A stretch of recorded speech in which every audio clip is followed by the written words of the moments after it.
Hello, welcome back to the boat shed. In today's video, we're taking a look at these waterlogged decks on Antidote. We're cutting into the fiberglass to see what's inside, and stick around to the very end of the video where I'll show you a very interesting way to cut open fiberglass that hasn't been used in a very, very long time. Hi, I'm John and this is Antidote. Join the adventure as I leave my 9-to-5 engineering job to transform this tired old liveaboard back into a capable world cruiser. I was stuck in the endless loop of trading my time for money, like a life for sale. Now I'm focusing all of my energy into fixing up this old boat, and now I'm living for sale. Hold on. Before cutting into any fiberglass laminate, you want to know if you have water in there in the first place. It's a drastic procedure that's difficult to undo without a lot of fiberglass work, so I'm going to show you a couple ways to check for moisture before you cut in. Let's go to the bow and take a look. There's a few ways to tell if your laminate is wet. You know, I have this moisture meter here. This is from a company in Canada called Electrophysics. You can see here the percent is about 20%, and anything over 15 is no bueno. So that's pretty wet. Mine doesn't beep. Some of them beep. So this is indicating probably wet. Another thing you can do is you do the tap tap. Basically, you're looking for a real solid sound. That's even not that great. That's kind of what you want to hear there. That's not great. But like over here, do you hear how dead that sounds? It's like a thud. Over where the windlass was, just dead thuds. So that probably means we've got water in there. Now another thing we can do is drill a small pilot hole. So let's pick an area that we know is wet. Let's go right here. Here's the glass. And here's the wood, and it's this dark old balsa, probably gone. Another indication might be that I can actually just pull some pieces out here. Oh, look at this. This is plywood. Look at that. We're pretty sure we have a damaged core here. I would say it's certain at this point, but the only way to really know is to cut it open. Here I'm taking some measurements along the bulwark to determine where to put my cuts. We have a top laminate thickness of 3/16 of an inch. You want to leave at least a 12:1 taper for your new glass to fare onto. For us, that's a minimum of 2 1/4 inch. Too much space will make getting the old core out a lot more work. Not enough and the glass will be more difficult, so everything's a trade-off here. For us, the molded in non-skid is at 2.5 inches from the bulwark. That will be my cutting guide.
I don't love that. What a mess. Well, that was a bit of a surprise. I was expecting to find balsa in there, and instead we have plywood. Now I'm not sure if that's better or worse, really. Balsa versus plywood for a core material. I'd be curious to hear what your thoughts are. If one works better in the long run or easier to repair. At this point, I'm dealing with plywood, but I'd be curious to hear what you think. If you think you need to cut into your fiberglass deck, let me show you a couple different tool options that you have. So if you're planning on cutting into fiberglass laminate, you have a couple of choices when it comes to the tool that you select. You're trying to balance 4 different variables with any tool. The speed of the cut, the dust that it creates, how much mess are you willing to generate, and then the last 2 are related to accuracy. How straight can you cut, and then can you control the depth of the cut? So the first thing that you might naturally reach for would be something like this.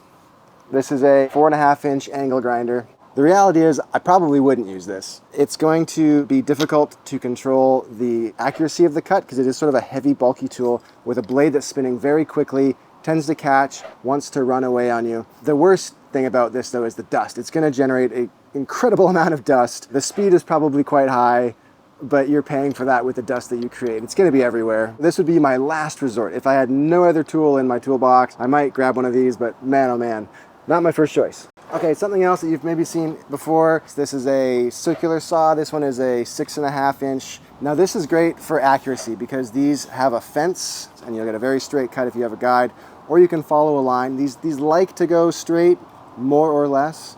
And then of course the depth is very easily adjusted with the settings on the saw. The speed is going to depend on the blade that you select, and the dust generated is going to depend on the quality of saw that you have. This one has no dust extraction, so you'll usually put your vacuum right against it, so it requires 2 hands to operate. Some of them have a built-in dust collection system that is excellent, and if you have one like that, you might consider this more.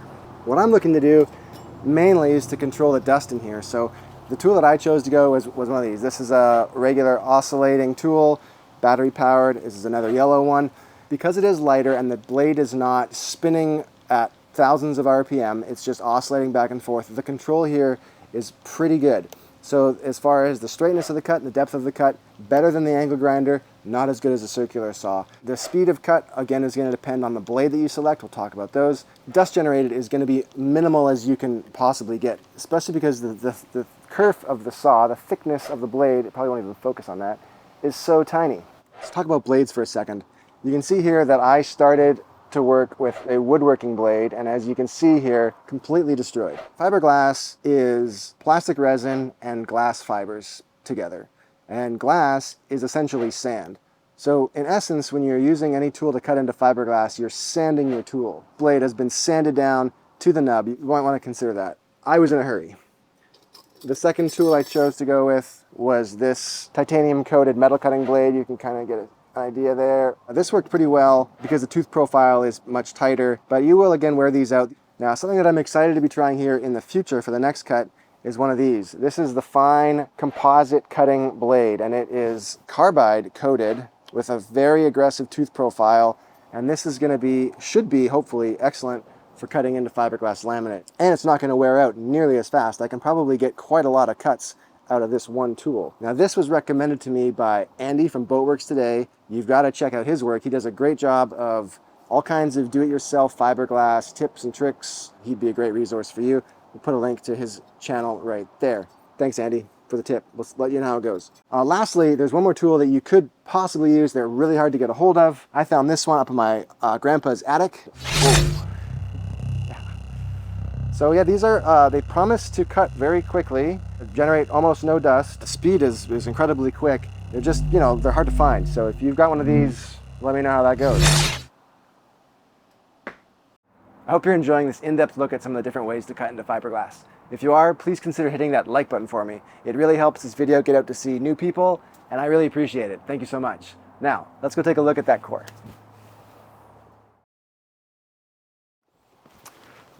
Well, here's a good example of don't believe everything that you read.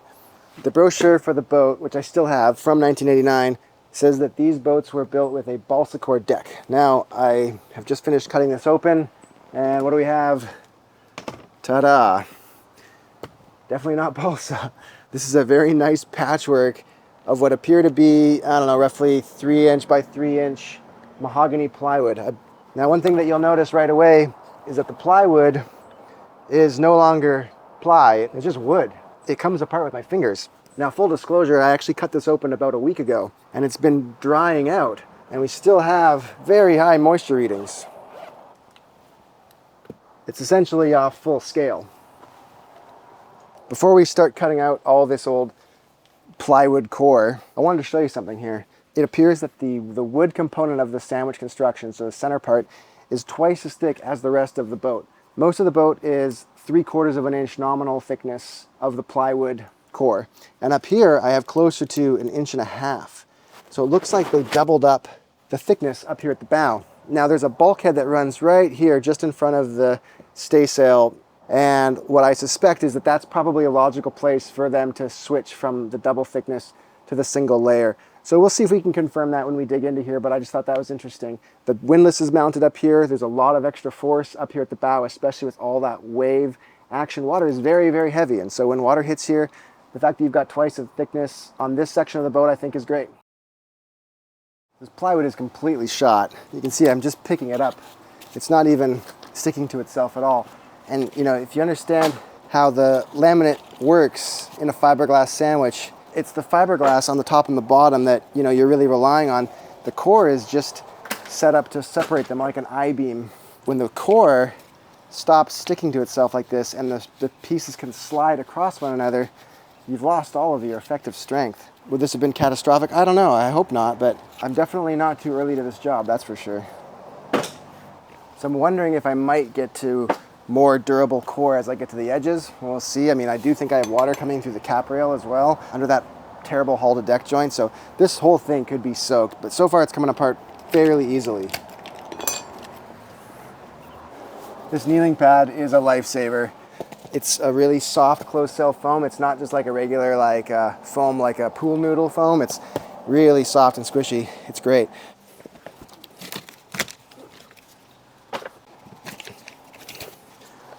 Another thing I'm thinking about is making sure that I brace the bottom side before I fully take this all apart, especially before I go to put the new piece in. I'm not worried about it yet. I'm gonna take most of this out and see how squishy it is before I do that. It's a small area. I'll be able to brace it from the underside fairly easily to get the shape just how the way I want it. So right now I'm just taking this stuff out.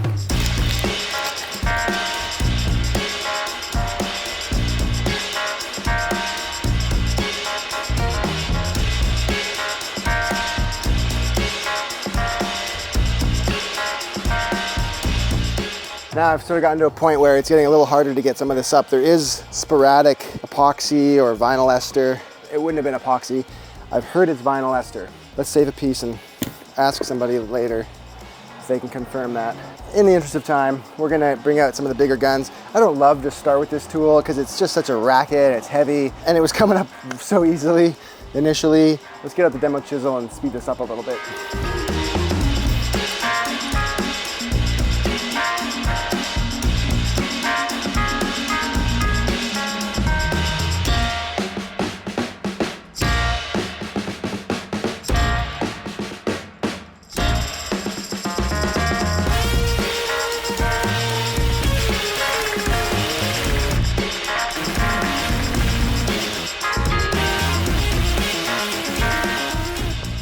So I have a thought that down below there might actually be a step change here in the height of the glass. So I do want to go down and take a look at that. Let's go check it out and make sure we know what we're dealing with here before we just bust through the lower layer of fiberglass with the chisel here. There, do you see that sort of shadow? That's where the deck thickness steps from 2 layers to a single layer. Okay, so we have confirmed that there is a step here in the thickness of the fiberglass. So I'm not going to attack this corner too aggressively. Let's get going here and trying to bust out the remaining wood from underneath the edge here, okay? Cool.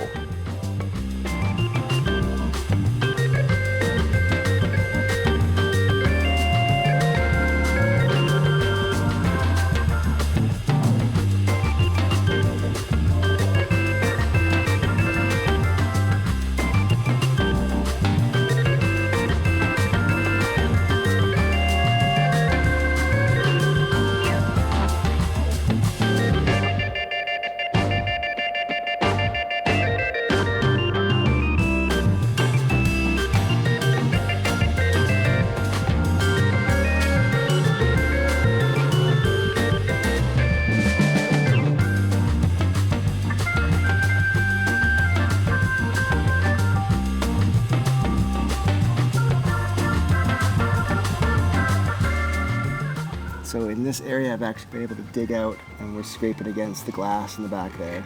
This is the inside of the bulwark, or maybe it's the inside of the hull. I'm not really sure yet, but I got all the wood out here, down the glass. I think the sharp chisel is the way to get back there. No plug for Mastercraft there. Check out my Canadian chisel. So here I'm thinking maybe the cat's paw would be a good tool to use. This should be able to get underneath the wood and pry out the blocks. Let's give it a try.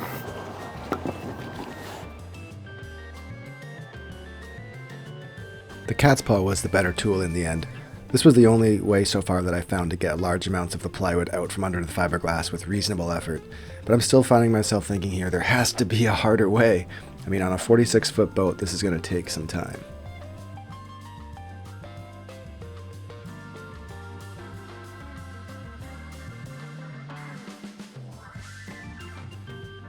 Okay, port side. It's cleared out all the way underneath the bulwark to the forward end there. So we're getting closer to being able to put something back in here. We'll let this dry for a while, and sand it, of course.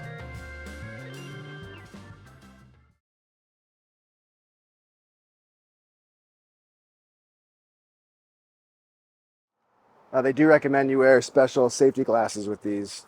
It's always safety first here at the boat shed.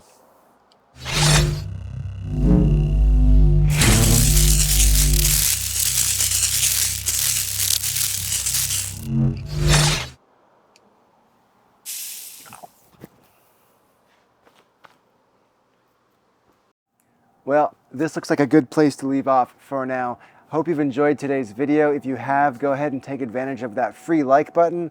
And if you are new to this channel, you can check out the playlist. They'll get you all caught up on the activities over here. And if you would like to subscribe for more of this content, then you can hit the center button right there. So when it comes to cutting open your fiberglass laminate composite sandwich, I'm hungry. I seriously am hungry.